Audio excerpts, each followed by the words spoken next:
మేము ఆంధ్ర మెడికల్ కాలేజ్లో first year medicos మాట్లాడుతున్నాము. ఫస్ట్ ఇయర్ ఆఫ్ మెడికల్ కాలేజ్కి రావంగానే ఇలాంటి ఒక న్యూస్ విన్నాక our minds got shattered. Like మాకు ఇంకా కొన్ని ఇయర్స్ మేము ఈ మెడికల్ ఫీల్డ్లో ఇంకా వర్క్ చేయాలి అండ్ చాలా ప్రజల కోసం చేయాలని వీఆర్ లెర్నింగ్. బట్ అదే మాకు తిరిగి పబ్లిక్ నుంచి రావట్లేదు. అండ్ ఇంత పెద్ద ఇన్సిడెంట్ అయినా కూడా అంతమంది రియాక్ట్ అయినట్టు కనిపించట్లేదు. ఫస్ట్ థింగ్, ఈ న్యూస్ బాగా స్ప్రెడ్ అవ్వాలి. న్యూస్లో అన్నీ వస్తున్నాయి. లైక్ ఒక మంచి ఇన్ఫ్లుయెన్స్ ఉన్న వాళ్ళకి ఏమన్నా అయితే అది ప్రతిదీ వస్తుంది. బట్ ఇంత పెద్ద ఇష్యూ అంత బాగా హైలైట్ అవ్వట్లేదు. And talking about the case, ఈ కేసులో చాలా క్వశ్చన్స్ ఉన్నాయి. లైక్ చాలా డిలే అయింది అంటున్నారు. మాకు సోషల్ మీడియా ద్వారా చాలా వస్తున్నాయి. అవన్నీ మేము నమ్మాలా లేదా మాకు సరిగ్గా తెలీదు. And we have the right to information. మాకు ప్రతి ఇన్ఫర్మేషన్ సరిగ్గా రావాలి. న్యూస్లో సగం చెప్తున్నారు, ఏదేదో చెప్తున్నారు, బయట మాకు ఇంకేవేవో తెలుస్తున్నాయి. ఇదంతా ఏది నిజమో చెప్పాలి. సింపుల్గా న్యూస్లో ఒక న్యూస్ ఇచ్చేశారు, but we have doubts about that and we want our doubts to get cleared.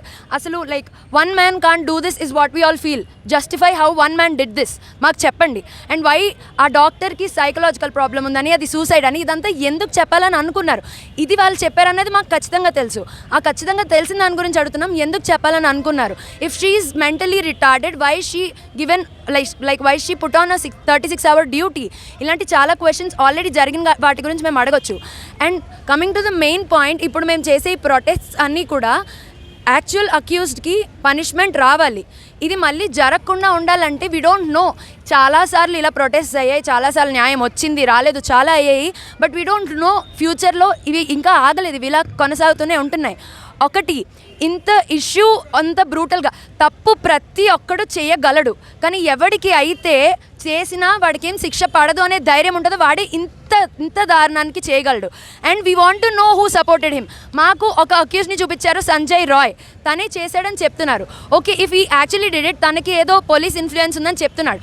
చేసిన తను కాదు, తనకి ఇంకా ఇన్ఫ్లుయెన్స్ ఇచ్చి తను చేయడానికి ధైర్యం ఇచ్చిన వాళ్ళందరూ బయటకు రావాలి, వాళ్ళందరికీ శిక్ష పడాలి.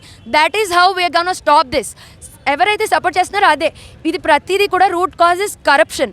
చిన్న వాటి నుండి ఒక ఇన్ఫ్లుయెన్స్ ఉన్నాడు ఏదైనా చేసి తప్పించుకోగలడు, డబ్బులు ఉన్నాడు ఆ ఇన్ఫ్లుయెన్స్ ఉన్నాడు కొనన్నా ఏదైనా చేసిన దాని నుండి తప్పించుకోగలడు.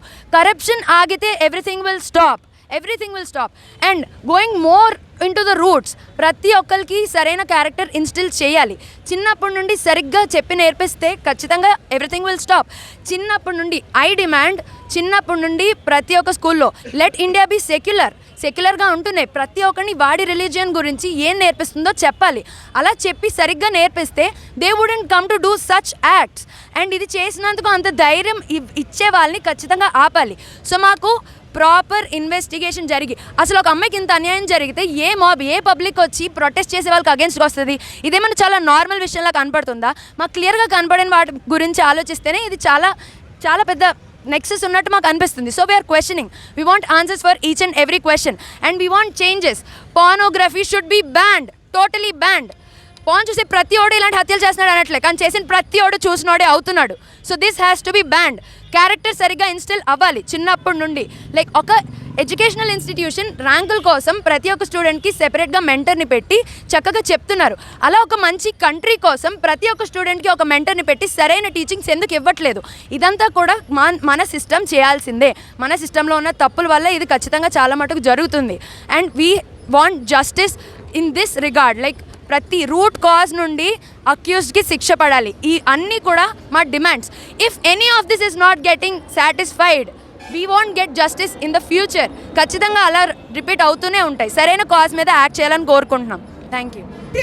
ఇక్కడ నేను ఒక సెకండ్ ఇయర్ మెడికోని ఆంధ్ర మెడికల్ కాలేజ్లో చదువుకుంటున్నాను.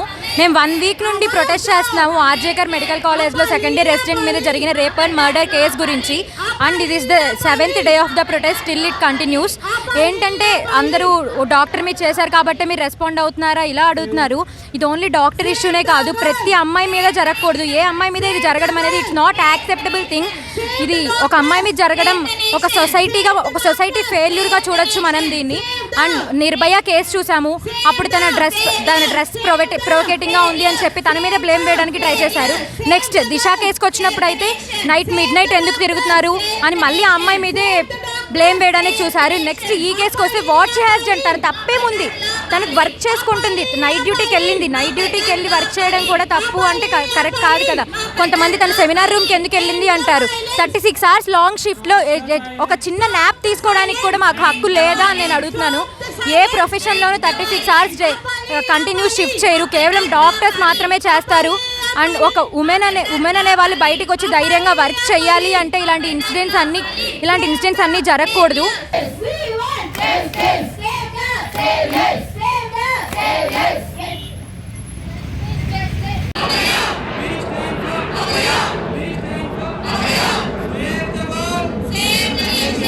నేను సోనీ అండి, ఆంధ్ర మెడికల్ కాలేజ్లో హౌస్ సర్జన్గా పనిచేస్తున్నాను. ఇవాళ మేము చేస్తున్న ప్రొటెస్ట్ ఏదైతే ఉందో మేము మా కాలేజ్ నుంచి ఇక్కడ దాకా ర్యాలీ చేసుకుంటూ వచ్చాము. ఎందుకంటే ఈ ప్రొటెస్ట్ అందరికీ పబ్లిక్కి తెలియాలి అని చెప్పేసి మేము చాలా రోజుల నుంచి చేస్తున్నాం. గత 7 రోజులుగా చేస్తున్నాము, కానీ మాకు కావాల్సిన రెస్పాన్స్ ఇంకా రాలేదు. దానికోసమే చేస్తున్నాము. మాకు కావాల్సినవి ఏంటంటే first thing justice for the victim అండి. ఆ అమ్మాయికి జరిగిన ఏదైతే ఇన్సిడెంట్ ఉందో దాని గురించి ఇప్పటికీ స్పందించట్లేదు, ఇప్పటికీ న్యాయం జరగట్లేదు. అక్కడ చాలా స్ట్రైక్ జరుగుతున్నా మళ్ళీ కర్ఫ్యూ చేసేశారు. అక్కడ అయిన ఇన్సిడెంట్ ప్రతి ఒక్కళ్ళకి తెలుసు. అక్కడ ఆ అమ్మాయిని అతి దారుణంగా గ్యాంగ్ రేప్ చేసి మర్డర్ చేస్తారు, దాన్ని సూసైడ్ అని ఫ్రేమ్ చేస్తారు. దాన్ని వాళ్ళ పేరెంట్స్ చూడడానికి 3 hours డిలే చేస్తారు. అక్కడ ఎవిడెన్సెస్ డిస్ట్రాయ్ చేస్తారు. అక్కడ ఒక మాబ్ 3000 మాబ్ ప్రొటెస్ట్ చేస్తున్న డాక్టర్స్ మీద వచ్చి దాడి చేసేసి అక్కడ ఎవిడెన్సెస్ అన్ని డిస్ట్రాయ్ చేస్తారు. ఎమర్జెన్సీ వార్డ్ని డిస్ట్రాయ్ చేస్తారు. వీటన్నిటి తరపు నుంచి మేము అడిగేది ఒకటే, అమ్మాయికి న్యాయం జరగాలి. అమ్మాయికి జస్టిస్ వచ్చేదాకా ఈ పోరాటం అన్నది ఆగదు. ఆ తర్వాత సెంట్రల్ ప్రొటెక్షన్ యాక్ట్ కావాలండి. సెంట్రల్ ప్రొటెక్షన్ యాక్ట్ ప్రతి డాక్టర్కి, ప్రతి హెల్త్ వర్కర్కి వాళ్ళకి ప్రొటెక్షన్ కావాలని చెప్పేసి మేము కోరుతున్నాము. అవన్నీ ప్రొవైడ్ చేసేదాకా ఈ స్ట్రైక్స్ అన్నవి కొనసాగుతూనే ఉంటాయి. మేమైతే ప్రజలకు ఇబ్బంది పెట్టాలి అన్నది మా ఉద్దేశం కాదు, కాకపోతే మాకు సంరక్షణ కావాలి అన్నదే మా మెయిన్ పాయింట్ అండి. దాని గురించి గవర్నమెంట్ ఎంత త్వరగా అయితే రెస్పాండ్ అవుతుందో అంత త్వరగా మా స్ట్రైక్ అన్నది మేము ఆపి మా పనులు మేము కొనసాగిస్తాం. అంతవరకు మేము జస్టిస్ కోసం పోరాడతామండి.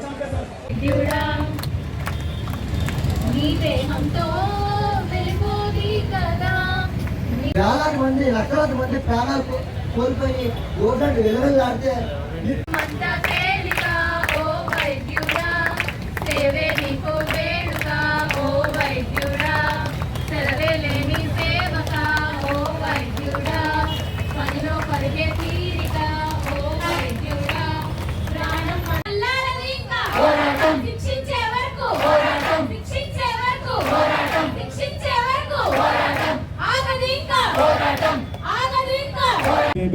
అందరికీ నమస్కారం అండి. నేను ఆంధ్ర మెడికల్ కాలేజ్లో సెకండ్ ఇయర్ స్టూడెంట్. నా పేరు Karthika, second year MBBS student అండి. ఇక్కడ మేము ఒక 7 days నుంచి ఆల్రెడీ స్ట్రైక్ చేస్తున్నాము, జస్టిస్ కావాలి అని చెప్పేసి. ఇది ఆర్జీకర్ కాలేజ్లో కోల్కతాలో జరిగిన ఇన్సిడెంట్ గురించి అండి. అమ్మాయి మీద దారుణంగా జరిగిన రేప్ మర్డర్ గురించి మేము పోరాడుతున్నాం. తనకి జరిగి ఒక 10 days అవుతుందండి. August 9th జరిగింది, ఇవాళ August 19th. ఇప్పుడుకొచ్చి జస్టిస్ రావట్లేదు. అక్కడ గవర్నమెంట్ రియాక్ట్ అవ్వట్లేదు. అక్కడ సీఎం గారు సరిగా రెస్పాండ్ అవ్వట్లేదు. ఇన్స్టెడ్ ప్రొటెస్ట్ చేసే వాళ్ళ మీద మాబ్ అటాక్ జరగడం, మళ్ళీ అక్కడ ప్రొటెస్ట్ చేసే వాళ్ళని ట్రాన్స్ఫర్ చేసేస్తున్నారు. ఇది ఎక్కడ న్యాయం అండి? సో అందుకని దానికి జస్టిస్ కావాలని చెప్పి వీలైనంత తొందరగా కల్ప్రిట్స్ని పట్టుకోవాలని చూస్తున్నాం. ఎవిడెన్స్ని మ్యానిపులేట్ చేయకుండా వీలైనంత తొందరగా CCTV అవన్నీ వాడి జస్టిస్ కావాలి. ఇక్కడ వైజాగ్లో వచ్చేసి మా కాలేజ్లో కూడా డాక్టర్స్ మీద ఏదో ఒకటి జరుగుతూ ఉంటాయండి ఎప్పుడు. సో వాటికి సేఫ్టీ కావాలి. Work space safety important. Work స్పేస్లో CCTVs అవి కూడా పెట్టడం జరిగితే బాగుంటుంది అని మేము ఆశిస్తున్నాం. అది మా మెయిన్ గోల్ అండి.